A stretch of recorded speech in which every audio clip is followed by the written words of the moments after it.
Support for This American Life comes from ZipRecruiter.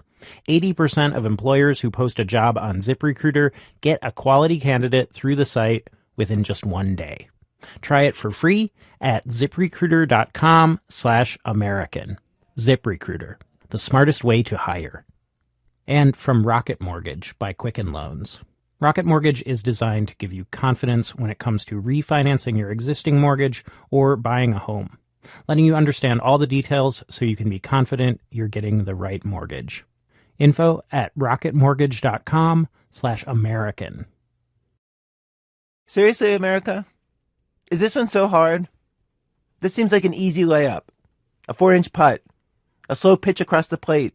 A thing that's so easy that even somebody like me who doesn't care about sports finds himself making sports metaphors. I'm talking about the Dreamers, the DACA kids, who were brought to the U.S. as small children.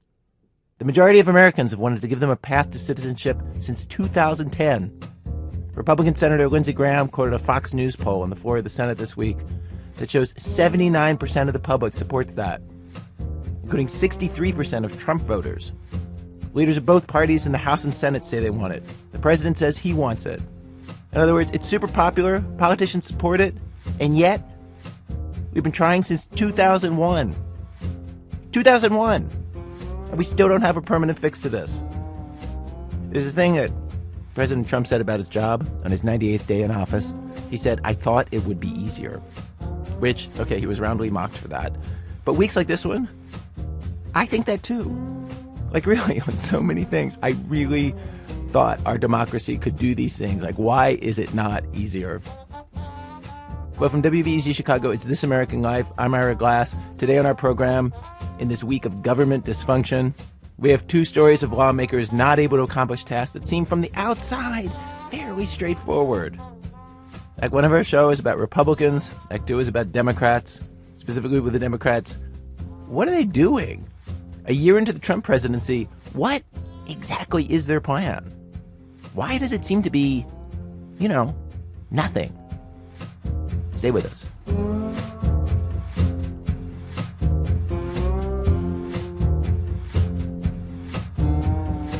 Act one, send in the gowns. President Trump hasn't gotten a chance yet to build his wall. But one of the first things he did in office was to issue an executive order on what to do when people are caught crossing the U.S. border. Even under President Obama, most of those people got kicked out right away through a process called expedited removal. But there were lots of people who get locked up, processed and released after a few weeks into the United States while they waited for their day in court, which could take years. And often they didn't even show up in court. It was kind of a mess. Border agents called it catch and release. You probably heard that phrase. The Trump administration wanted to get rid of catch and release. And so rather than do that, they decided they were going to take this group of people, detain them, and then get them in front of a judge fast, and then quickly deport anybody who should not be here. That, of course, required judges, more than they had at the border at the time. So they started flying immigration judges from around the country, from the regular courtrooms, to courts near the border. They would be there for 2 weeks at a time. And so this is an example of politicians seeing something they wanted to fix. They came up with a straightforward plan to do it. And we wanted to know, how's that working? Well, to answer that, we collaborated with the Marshall Project and their reporter, Julia Preston, who's visited immigration courts for over a decade in her old job as the immigration correspondent for the New York Times. She's broken many stories on this subject. She went with one of our producers, Jonathan Menjivar, to one of these courts. This one was inside a detention center in Laredo, Texas. Here are Jonathan and Julia. The first thing that happened when we got to this immigration court in Laredo was that we couldn't even get inside. Immigration courts are supposed to be open to the public, but this court, it's inside the detention center, which is run by a private prison company. So to get in, you have to get past an employee who's sitting behind a thick glass window. It was October when we visited, and the window was covered in Charlie Brown Halloween stickers. Lucy in a wizard costume. Snoopy napping on a jack-o'-lantern. We'd made arrangements in advance with ICE, the Federal Immigration Enforcement Agency, to let them know we were coming. But it didn't help. Eventually, we are cleared to enter. You're not allowed to record in court, so you're not going to hear any audio, but I'll just tell you. When we get into the courtroom, I realize I've met the judge before. His name is Barry Pettinato, and I met him when I was reporting a story last summer back in his home courtroom in Charlotte, North Carolina. In Charlotte, Judge Pettinato was fully in command, and he was running a fast-paced, no-nonsense courtroom. He has a record as a tough judge. It's not easy to win an asylum claim with Judge Pettinato. In Laredo, he told us he was in the second week of a 2-week stint. He kind of jokingly asked me if I was following him around. Pettinato's courtroom in Laredo was hastily arranged last March to accommodate a judge. It's a cramped space with no windows, with the judge and the immigrants up very close to each other. But there is one of those raised wooden podiums for the judge, so it looks enough like a court. Judge Pettinato takes the bench, and right away it's clear that things aren't going as smoothly as they did in his home court in Charlotte. Pettinato has this big stack of blue files, and initially it's not clear which case he's supposed to hear. An immigrant is called who has the identity number 991, but the government doesn't seem to have the file for that person. In fact, it seems that person may already have been deported. But they do have a file for immigrant 919. Maybe they're supposed to hear that case instead? Was that just bad data input, Judge Pettinato asks? It isn't even 9 o'clock in the morning, and he already seems exasperated. We soon find out he's not the only one. During the break between cases, the government attorney, he's the immigration court equivalent of the prosecutor, and someone who generally wouldn't talk to the press, he walks up to us and seems eager to share his frustration. He tells us the whole Laredo court is, quote, just a bad setup. He explains how it works, or rather how it doesn't really work. The judges come and go every 2 weeks. The clerks also come and go every 2 weeks, but the clerks don't necessarily come with the judges, so the judges may be working with clerks from some other part of the country they've never met before. There are 2 attorneys for the government. They come and go every 4 weeks. The Spanish-language interpreters, who have to be in the court much of the time, are also coming and going. Everyone is coming and going, and there's no overlap between one rotation of judges or prosecutors and the next rotation. The government attorney tells us the result is just plain chaotic.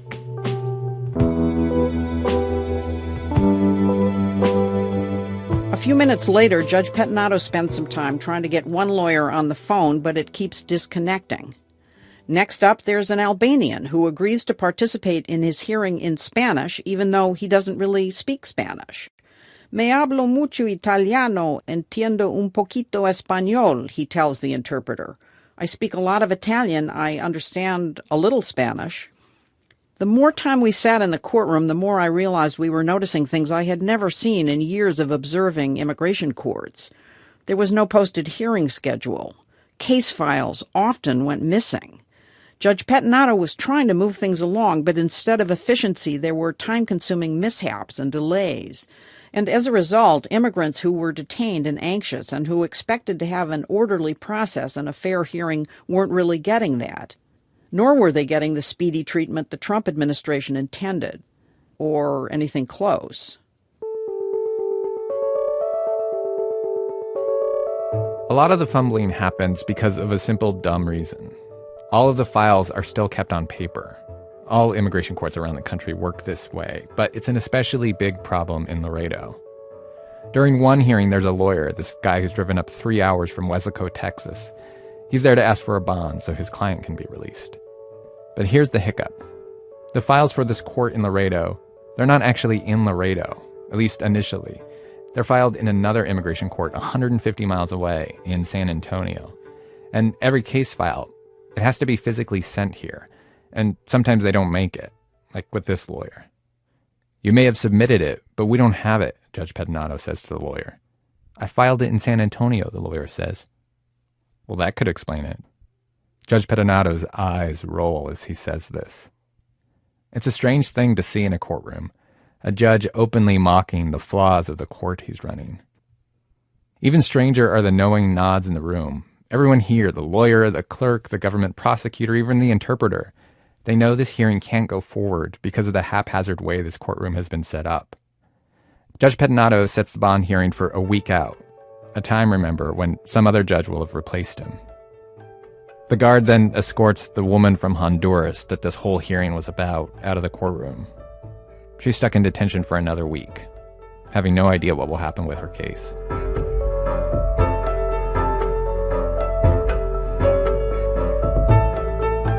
When you start asking around in Laredo for someone who really knows what's going on in this court, there's one lawyer whose name keeps popping up, Paula Tostado. She's a real Texas highway rider lawyer from Brownsville, 3 hours to the south. She makes the drive to Laredo sometimes 3 times a week, keeping an eye out for a Texas breed of antelope called a nilgai. It's the size of a horse, and it can appear on the highway at 5 in the morning when she's driving to court. While most lawyers were wearing muted black in that dingy detention center, Paula announced her presence with a scarlet dress and 4-inch spike heels. And in a court filled with all these rotating judges, Paula, this young lawyer who graduated from law school in 2015, she seemed to have become a resident expert. We saw Judge Pettinato defer to her judgment a couple of times when she was in court. She's very persistent and confident. Paula told us she had this case that was emblematic of the messed up situations lawyers and immigrants find themselves in when a court isn't running properly. The case involved a guy from El Salvador who wanted to appeal after he didn't pass his first asylum interview. Paula drove up to San Antonio to speak with the court clerk and see her client's file. And the court clerk informed me that the case was closed, that the judge had closed the proceedings. Meaning his case was over, done. And I said, well, that's impossible because my client is still in detention. And she said, well, if you can give me some sort of proof that he is still in detention, which is ridiculous. Ridiculous because the proof that he was in detention was that he was still in detention. But the clerk had no record of that.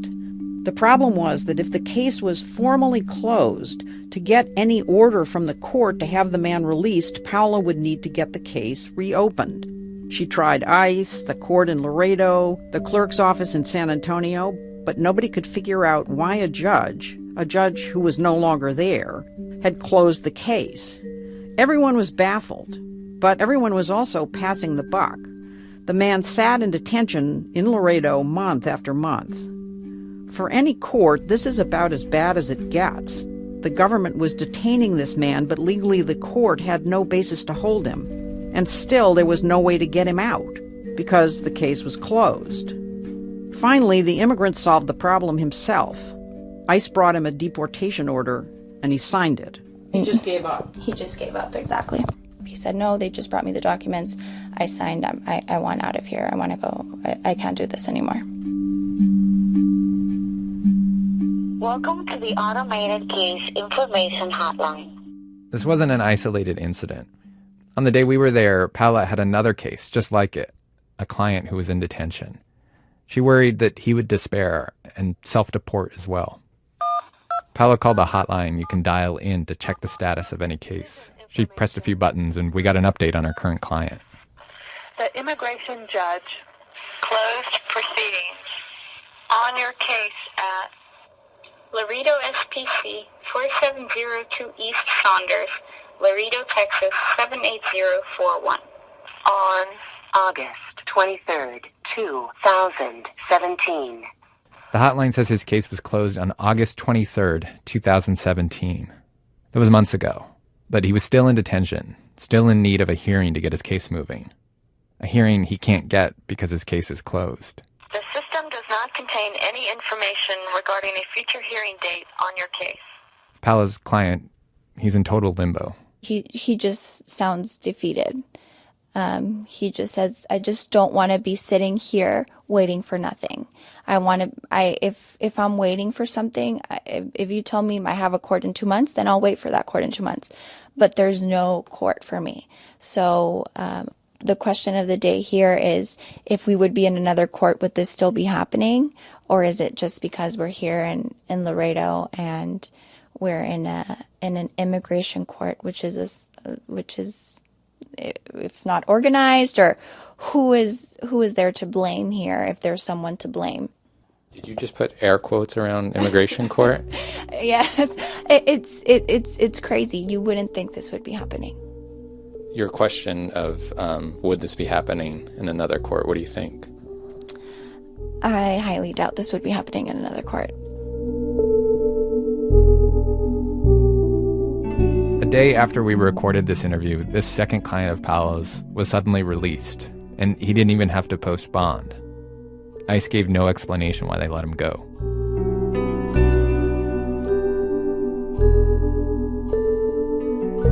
Back at the courtroom, at one point, Judge Pettinato looks at the stack of blue files in front of him and whispers to his clerk, "The problem is, I can't do all of these." In fact, the immigration court system is drowning in cases. There's a huge backlog. At last count, 650,000 cases waiting to be resolved. That number doubled in the last 5 years under President Obama. 650,000 cases works out to be about 2,000 for every judge. So immigrants often wait several years to have their cases heard. The Trump administration's plan to rush judges to the border was supposed to help with the backlog. If they could quickly turn away illegal border crossers, they could keep new cases from building up in the system. But sending a judge down to a border court for 2 weeks means that all the cases that were ready to go on their home docket have to be postponed and rescheduled. On Judge Pettinato's Charlotte docket, for example, because of how behind they are there, the cases he had scheduled for the 2 weeks he was in Laredo had to be reset to late 2018, about a year away. In practice, the backlog in Charlotte just got bigger.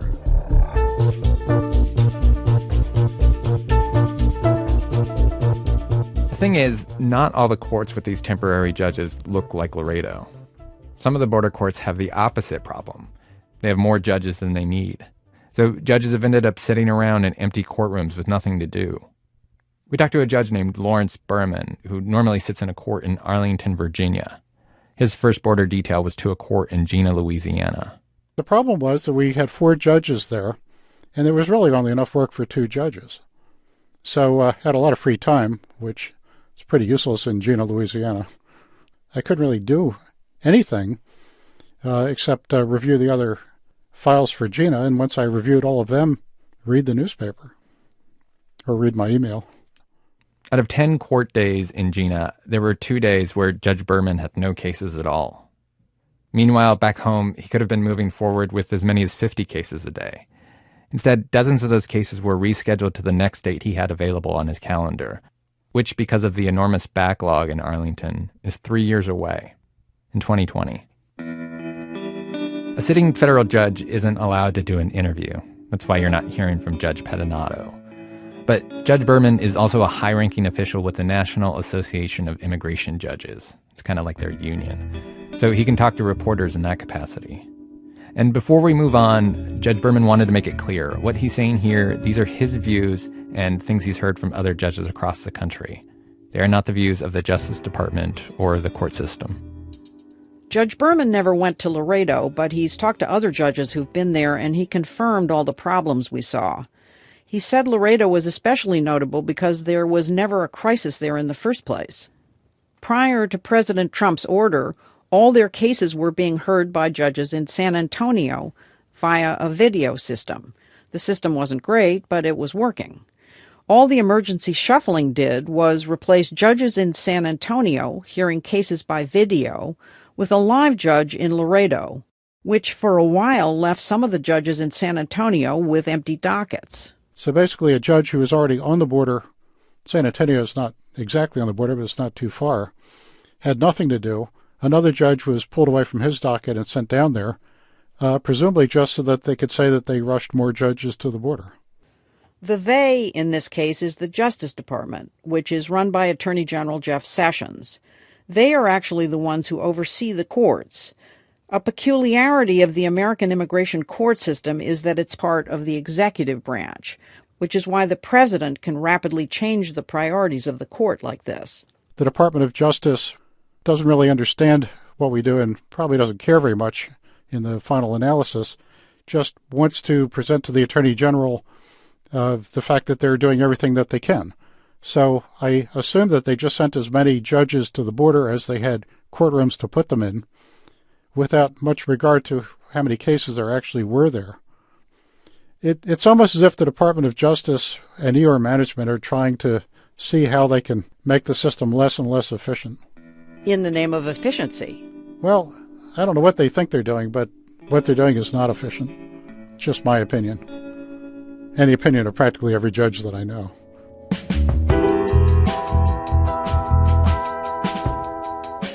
Like we said, President Trump's plan for these courts was to process people and deport them quickly. And during our week in Laredo, we did see some bad hombres come through the court. Immigrants who'd gotten involved in drug trafficking. There was one Mexican who worked with a human smuggling ring, harboring other undocumented immigrants for $100 a pop. But in general, these emergency border courts were designed to handle a crisis at the border that isn't happening. In 2017, Customs and Border Protection recorded the lowest level of illegal migration in 45 years. President Trump made it clear that he was going to be tough on immigrants, and after he won the election, the numbers declined sharply. Many immigrants who are coming now are people who we can't deport quickly. Asylum seekers who have a right to have their case heard before an immigration judge. We spent a little time at the border in Laredo, and within just an hour, we saw 8 people who had presented themselves to authorities requesting asylum.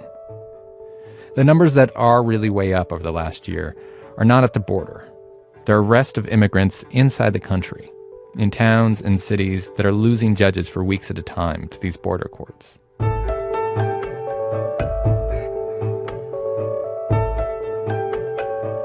The Trump administration has said they're pleased with the results of this surge of immigration judges, that it's been a success.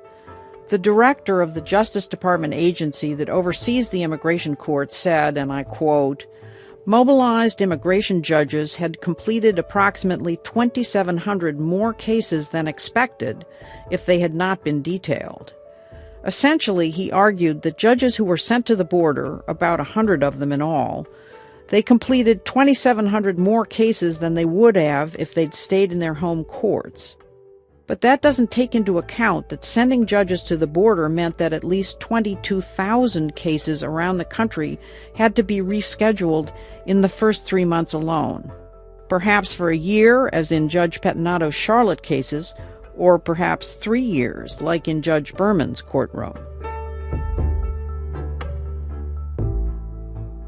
We reached out to the Justice Department for comment. They didn't respond to our request for an interview, but they did answer some questions over email. An official stressed that the backlog in immigration court is getting better. To be clear, they haven't actually reduced the backlog. It's still increasing.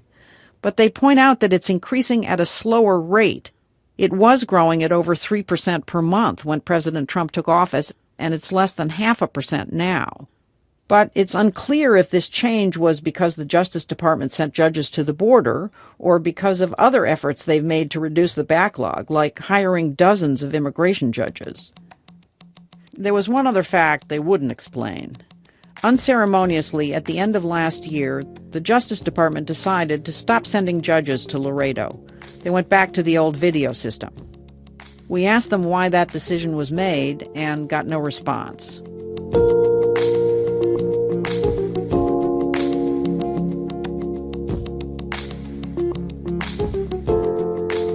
Our last morning in Laredo, we saw a case that told us a lot about many of the immigrants who were being deported by this court.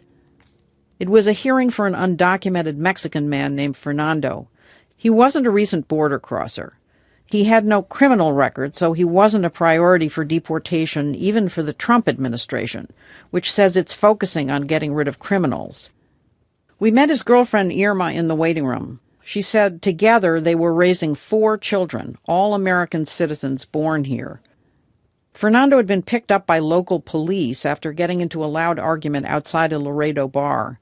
He wasn't charged or convicted of anything, but the cops turned him over to ICE. But when Fernando started laying out all the details of his story, this was just a few minutes into his case, Judge Pettinato interrupted him. "Sir, I've got a whole bunch of cases going on today. I get the gist." The judge was ready to issue his decision. Fernando would have to leave the country. He and his girlfriend looked stunned. Fernando choked up. He kept putting his head in his hands and staring at the wall. It was pretty clear he and Irma hadn't expected a decision. They thought this was just going to be a procedural hearing and they'd have time to get a lawyer. In fact, in a regular immigration court, that's exactly what would have happened. I've seen it many times. But now Fernando wouldn't get a chance to fully tell his story to a judge. These border courts are designed for speed. That's their whole point. And this is what that looks like. Judge Pettinato took a moment to explain to Fernando that even though it was commendable that he wanted to stay in the U.S. to help his family, legally there was no way he could allow it. That same afternoon, Fernando was put on the bridge to Nuevo Laredo, Mexico.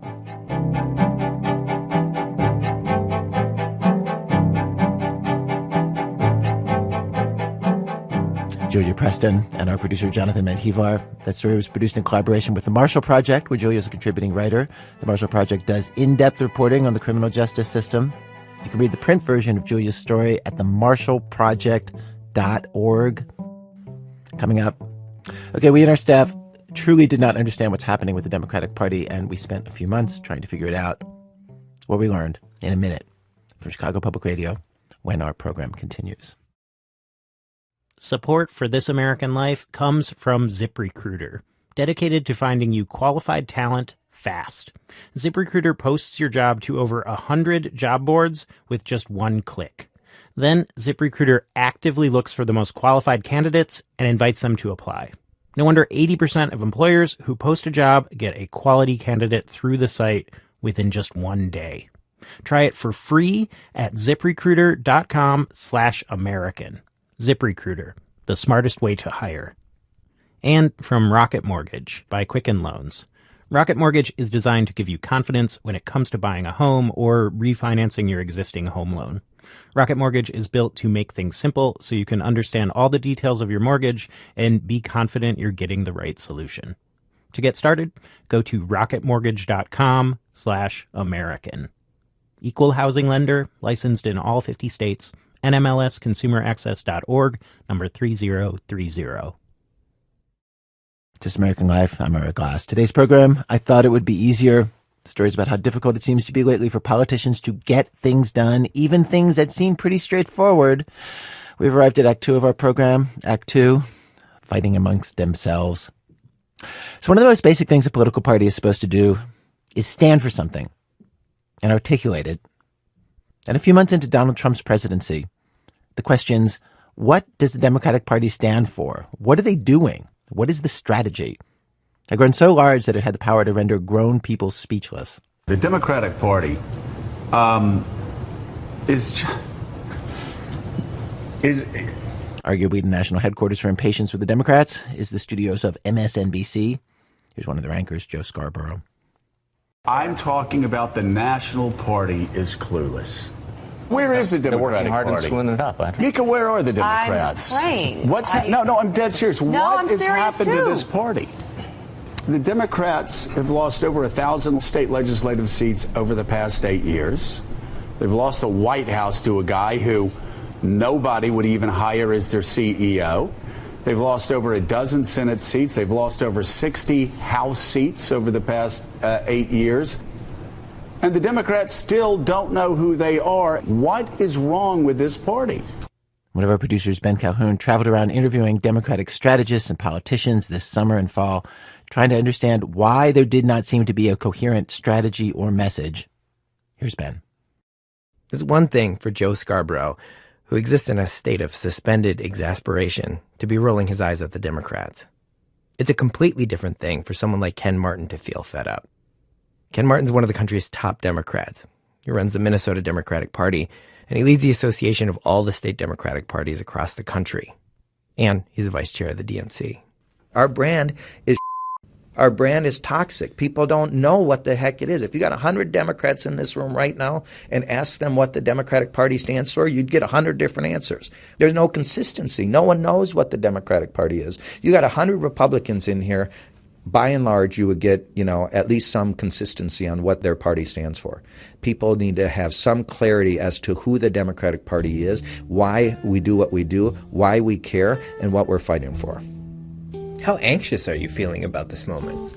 Well, I feel very anxious. I feel, for the Democratic Party, this is an existential moment.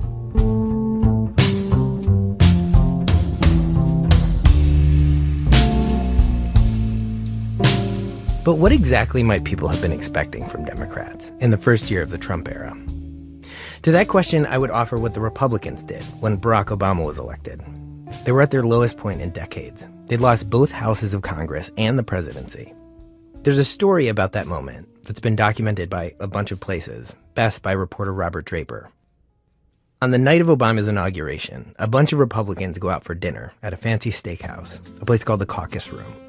It's a powerful bunch. You've got Paul Ryan, Kevin McCarthy, Eric Cantor, Bob Corker, Frank Luntz, Newt Gingrich, more than a dozen people. And as Obama is visiting inaugural balls, this group sets a strategy. They would oppose and attack every idea Obama had.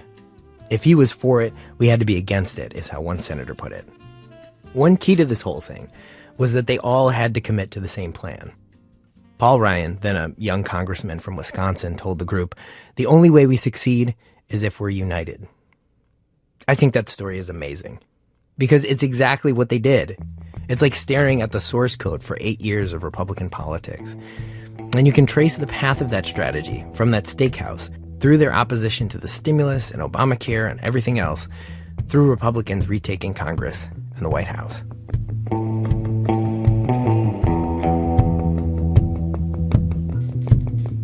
If Democrats had a meeting like this, in a steakhouse or anywhere, they did not walk out with a strategy that everyone is now following, right? A year into the Trump presidency, sure, the Democrats were united against the president's tax cuts and his attempts to repeal Obamacare, but beyond that, they do not have a clear message or strategy. And one of the big reasons, they just don't agree. They don't agree about who they are or what the party should be or what they should be saying. And no one has the power to say, here's where we're going. In fact, when Democratic leadership sends out talking points, congressional staffers have told me they're taken more as suggestions and regularly ignored. Several Democrats told me they felt a little jealous of the discipline of the Republican messaging operation. And the Democrats aren't even in agreement about what went wrong in 2016. In the early months of the Trump presidency, Democrats were still picking that apart, trying to figure out what went so badly and searching for anything that had gone well. One place it felt like they might find hope was with a small list of congressional districts, which a few staffers had started calling the Trump 12. The Trump 12 were 12 congressional districts where Democratic congressional reps had won, even though Donald Trump had also won there. Most of them were in the Midwest and Pennsylvania, states that were pivotal for Trump. In hindsight, it seemed like Democrats who had held Trump back in those areas might have answers on how to reach white working-class voters, rural white working-class voters who'd abandoned the Democrats. Which, that's what led me to Cheri Bustos. Cheri Bustos is one of the Trump 12. She represents a district that covers the northwest corner of Illinois. It's mostly rural, heavily white, home of John Deere. Caterpillar manufacturing started there. Last fall, Trump won in Bustos' district. But Bustos also won re-election by a 20-point landslide. In May, Politico wrote a profile with the headline, "The Secret Weapon Democrats Don't Know How to Use." The article's question, Cheri Bustos has lessons about how to win in Trump territory. But are Democrats listening? They were. She was chosen to co-chair the Policy and Communications Committee in the House, 3 members who lead strategy and messaging for congressional Democrats. The Democratic Congressional Campaign Committee created a new position for her, Chairwoman of Heartland Engagement, which, as someone from Wisconsin, can I just say, nobody in the Midwest walks around talking about the Heartland. Also, like Democrats need to send an ambassador to part of their own country? Whatever. In late June, I went to see Bustos in Illinois to ask her about the party and what she thinks it should be doing. Gosh, what a great turnout. I caught up with Bustos at a union hall, one of these events she's been having called Build the Bench, where she tries to recruit and train people to run as Democrats, to create a farm team, something Democrats acknowledge they have not done a good job with lately. You're not going to say, will you please give me $20? If somebody's got a decent job, you're going to say, can you make a $1,000 contribution? It's interesting to watch regular people encountering the less glamorous realities of running for office for the first time. It's kind of like they're seeing the back door to a restaurant. At one point, Bustos was talking to a woman who was thinking about running. The woman had shared a bio with Bustos. It explained she'd graduated top 10 in her college class. So a couple things. You got a very good personal story. And it's great that you were 10th in your class, but people don't want to know that you're smart. I mean, most people in our region are not college educated. When I ran for city council, I had what my bio was, and I had where I went to college, and I literally had somebody say, what do you think you're better than we are? I'm like, what do you mean? said, well, so you went to college. You think that's a big deal? So, find a way to connect with people, and that's going to be your dad was a factory worker. You're the granddaughter of a farmer. Talk about how you can meet people where they are. Meet voters where they are. This is Bustos' core philosophy, her vision for what the party should be doing. In person, Bustos looks like a former college athlete, which she is, talks like a former healthcare executive, which she is, and compulsively parents like a mother of three, which she is. She's the only person who's asked me, as an adult, if I need to go to the bathroom before getting in a car. After a while, Bustos and I sat down, away from everybody else. I don't think we as Democrats will fail if, number one, we start talking about jobs and the economy nonstop. That's, in my opinion, as Democrats, what we need to do. The divisive issues that are out there, I don't know why we would walk into a room and start with a divisive issue.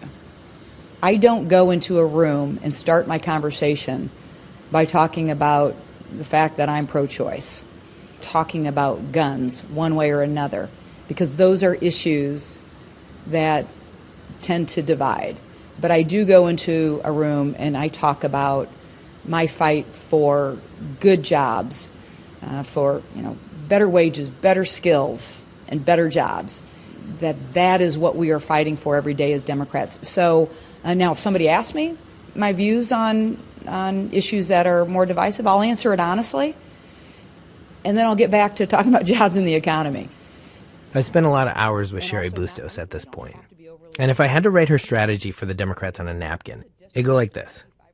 Congressional districts are so gerrymandered, so many are solidly Democrat or solidly Republican, that there are very few real swing districts, like hers. And Bustos says voters in those districts are moderate. If the National Party moves too far to the left, leans on Black Lives Matter or immigrants' rights or universal health care, well, yeah, it'll fire up people in big blue cities and on the coasts. But Democrats already have those votes. In the districts they need, districts like hers, the one that they have to win, she says that'll do you in. So as a practical matter, keeping it centrist and moderate, that's the path to win back Congress and the presidency. And plenty of Democrats are with Bustos on that. The strategy isn't new. Targeting moderates and centrist voters, that's been the Democrats' playbook since Bill Clinton. But in 2018, it is remarkable, I think. Not for what it is, but for what it leaves out. For starters, consider the most popular working politician in either party right now. Over the summer, following the defeat of the Republican repeal of Obamacare, Senator Bernie Sanders went on the offensive, in a very non-Cheri Bustos way. He did a tour that was all about universal health care, progressive style, Sweden-worshipping, single-payer health care. If Canada can do it, if Europe can do it, if Scandinavia can do it, we can do it in the United States. Health care is a right, not a privilege. Sanders repeatedly drew crowds in the thousands, in Democratic areas, but also deep red ones.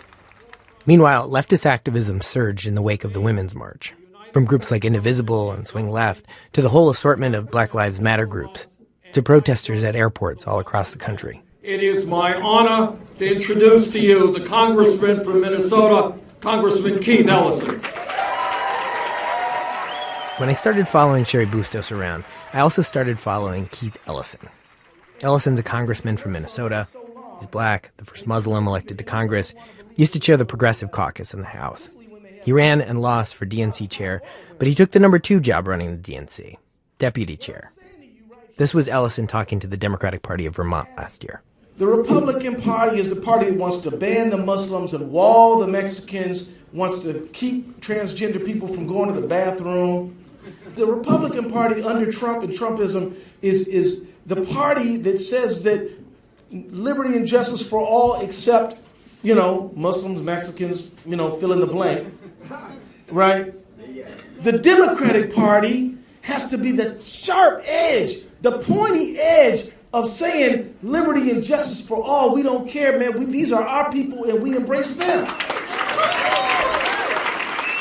That night, Ellison talked about transgender rights, gay rights, undocumented immigrants, Muslims, sexual harassment, pay inequity, single-payer health care.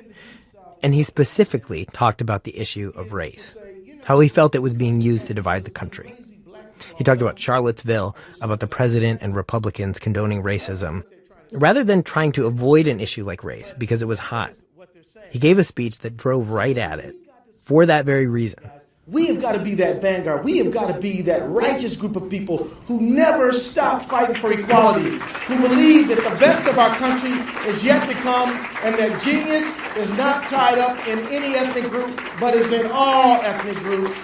This is what we have to stand for. If I were to try to summarize Keith Ellison's argument for the party on a napkin, it might go like this. We are in an extreme moment. Wealth in America hasn't been so unequally skewed since the 1920s. People feel stuck and ground down, and they're mad. And so they don't want the usual political talk. They want people who recognize how messed up things are, and who are riled up too, and who won't shy away from conflict, who are going to propose things that are aggressive and bold. You're hearing one group of Democrats say, we need bold ideas that are going to solve your problem. And you hear another say, well, we don't need so much bold ideas. We just need to, just keep it real, tame, and we don't want to offend anybody. We don't want to upset the Republicans. You're going to be confronted with a choice. And you're going to say, I think one of the two groups is right. And I think people are going to say that the bold ideas people are right. And most Democrats are going to understand that just incremental, tepid solutions to the deep, serious problems people are facing, it's just not going to be adequate. Progressives like Ellison question the conventional wisdom Democratic strategy of taking blue states for granted and writing off red states as lost causes, and fighting only for swing districts and swing voters. He says it's hard to build a national party when you leave most people feeling ignored. Ellison calls all of that a minimalist strategy designed to fail. Like other progressives, he points to Hillary Clinton. That was her strategy. In an op-ed in the New York Times in June, Bernie Sanders reviewed where that strategy has gotten Democrats, to their lowest point in decades. He wrote, "If these results are not a clear manifestation of a failed political strategy, I don't know what is." Like Ellison, Sanders says Democrats need a strategy that seizes on what's got people worked up and excites them. And that, they say, is how Democrats can rebuild, drive votes, and make a comeback.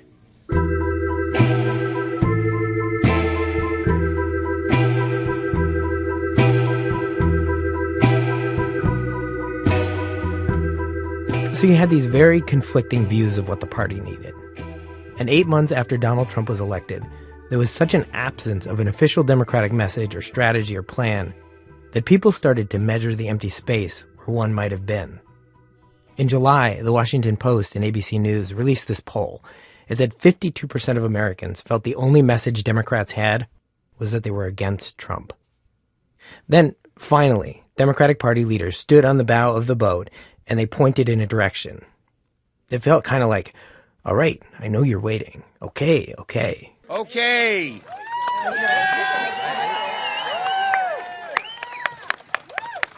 So, good afternoon, Berryville.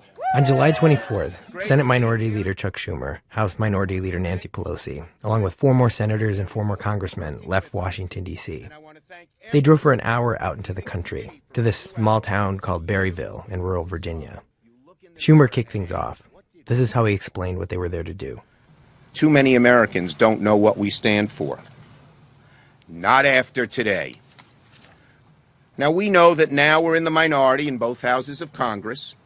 We can't delude anyone that this Congress will begin passing our priorities tomorrow. But we have to start presenting our vision for the country's future. This is the start of a new version for the party. So, what they proceeded to lay out, the bold new version of the Democratic Party, was a bunch of things you've heard Democrats talk about before.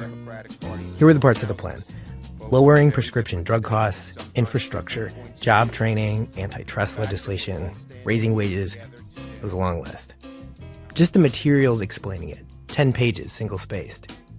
It was a lot of ideas, but definitely nothing too edgy or provocative. In that way, it weirdly felt like a message determined by subtraction.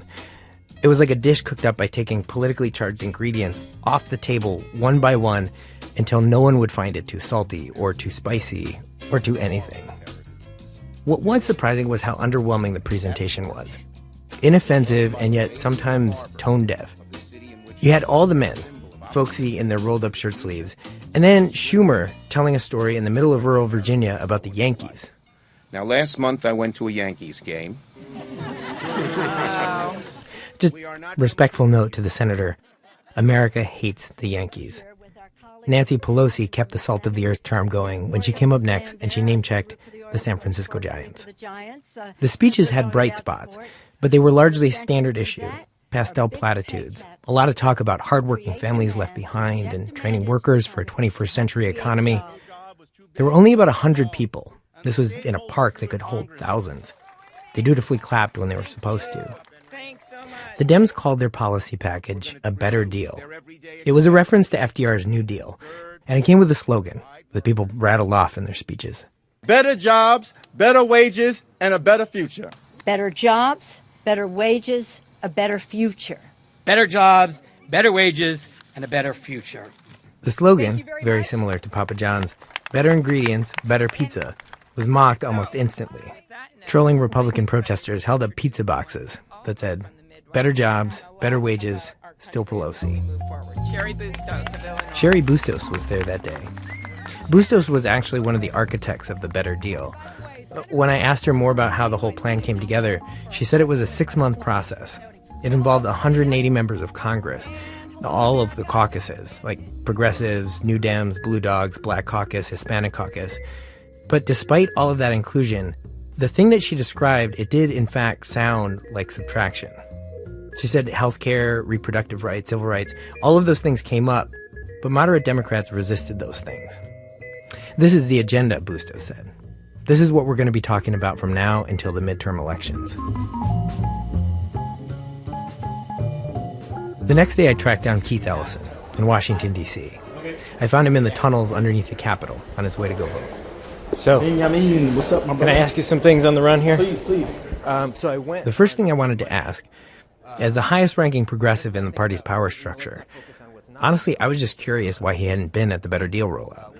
The stage had so many party leaders, moderates, progressives, from the Senate, the House, people in party leadership. So I went, and there was part of me that was expecting you to be there. Where? The Better Deal rollout. Yeah, well, not everybody can do everything all the time. So, no, I wasn't there, but it's all right. At this point, Ellison shot me a look. He looked over his glasses, and he raised his eyebrows, pursed his mouth. Like, I know you're asking me a reasonable question. And on a stage filled with party leaders, especially one with only one black member of Congress, I'm the number 2 guy at the DNC. It would be totally reasonable for you to think that I might be there. But do you see me not talking to you? It made me laugh. I don't know what to say. What's that look? Next question. All right. I asked Ellison what he thought of the Better Deal stuff. He was polite, said he thought it was a good step. Maybe it didn't satisfy everyone, but it was a start. That day, I saw a labor activist tweet that there wasn't anything to help organize labor in the Better Deal. Keith tweeted back, "Don't stress out about what's not in there. Help us promote what is." I later found out Ellison hadn't been invited to the stage in Virginia. And he wasn't the only one. A staffer of a progressive Democrat pointed to another person who was missing, Bernie Sanders. He laid out this imaginary alternative version of that day, if they'd had Sanders speak. He said, how many people were in Virginia? 100? He said, imagine a real crowd, a Sanders-sized crowd. If they put even more Democrats on the stage, lots of them, and they said, we are here to effing fight for you, it would have felt different. I asked him why he thought Sanders hadn't been there. Well, they don't like him, he said. They don't get along with him. They don't like that he won't call himself a Democrat. Eventually, I put that question to Sanders' director of communications, who said no, Sanders had not been invited. When I asked him why, he said, quote, I would love to know the answer to that question.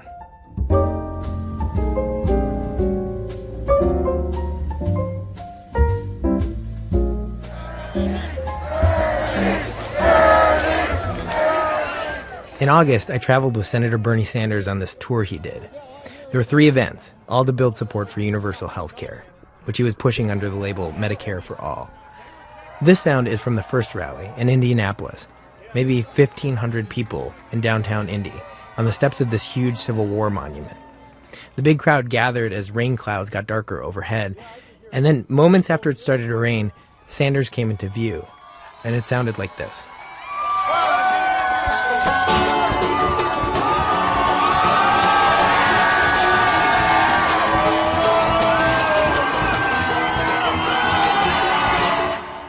There were 4 straight minutes of screaming. On every stop, Sanders pitches universal health care, but he also talks a lot about all kinds of issues: race, poverty, immigration, voter suppression. And when he talks about the economy, it's not bland. In fact, he seems like he's having a really hard time not getting mad. His tone is all, these things are epically messed up, and most Americans are getting screwed. And I'm so upset about it, in fact, that my default way of speaking is what most people consider shouting. The American people know that the economy is rigged. They're working longer hours, and the rich get richer while the poor get poorer. They know that.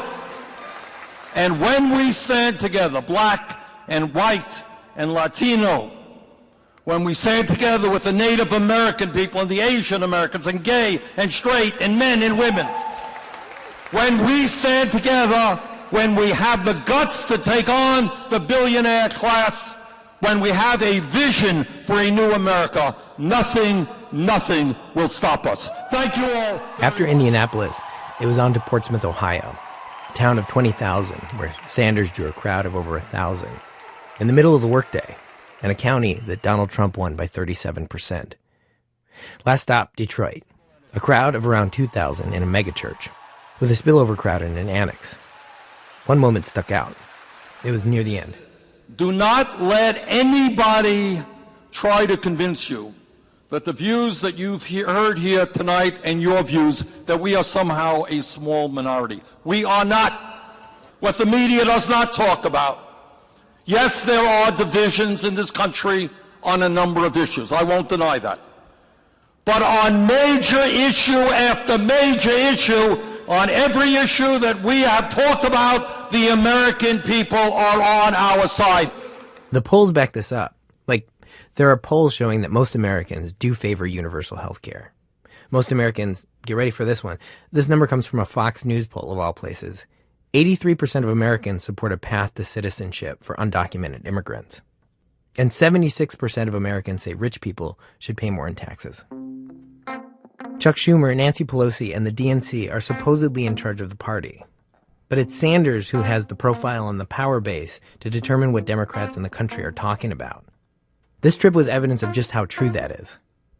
Over the summer, I talked to moderate Democrats in Congress who thought Sanders was going to push single-payer health care.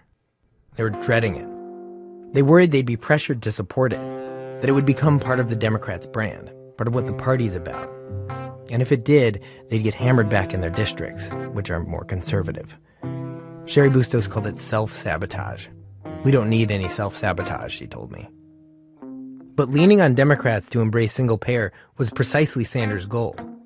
According to Sanders' director of communications, Sanders wanted to get Democratic senators to publicly support single-payer, including potential presidential candidates for 2020. Because that way, he said, single-payer would become something that other candidates would feel pressured to support. And over the summer, one by one, Democratic senators signed on. Way more than they expected. They were hoping for 5 or 6, but they got 10, then 15. Eventually, a third of all Democratic senators. The list included potential presidential candidates like Cory Booker, Kamala Harris, Elizabeth Warren, and Kirsten Gillibrand.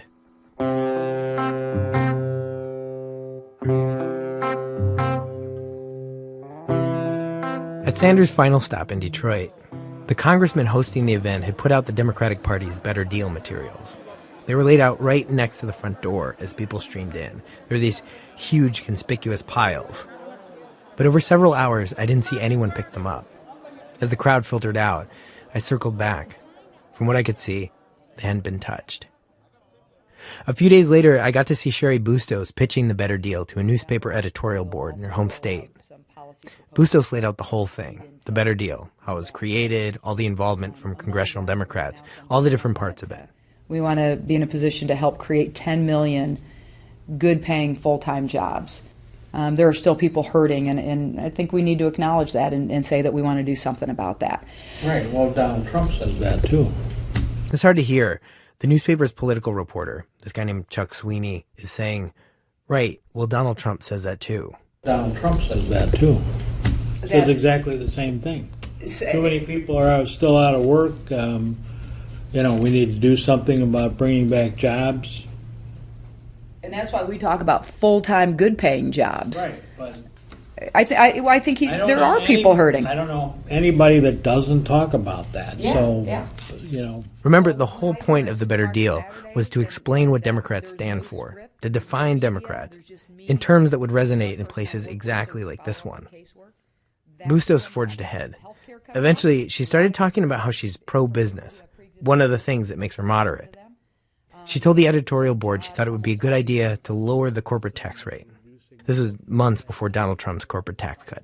So Democrats do support reducing the corporate tax it's got bipartisan support. This what should the rate be?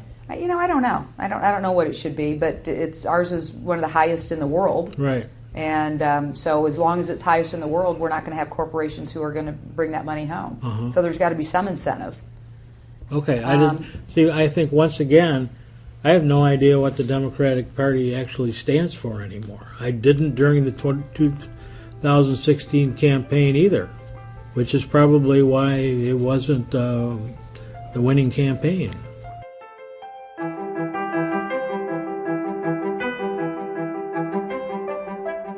A couple top Democrats told me things usually get messy after a party loses the presidency. The thing is, our national parties are chaotic. When a party loses the presidency, it's like you take the sun out of the solar system. Everyone wants to go in their own direction until a new definitive leader for the party emerges. Even with their steakhouse meeting, the Republicans had their own kind of chaos during the Obama years, with the Tea Party and moderates getting primaried out of office. For the Democrats, in the meantime, the party is torn. It's putting money into both of these strategies at the same time. Cheri Bustos just released a report called Hope from the Heartland. It's kind of a blueprint for Democrats to turn things around in the Midwest.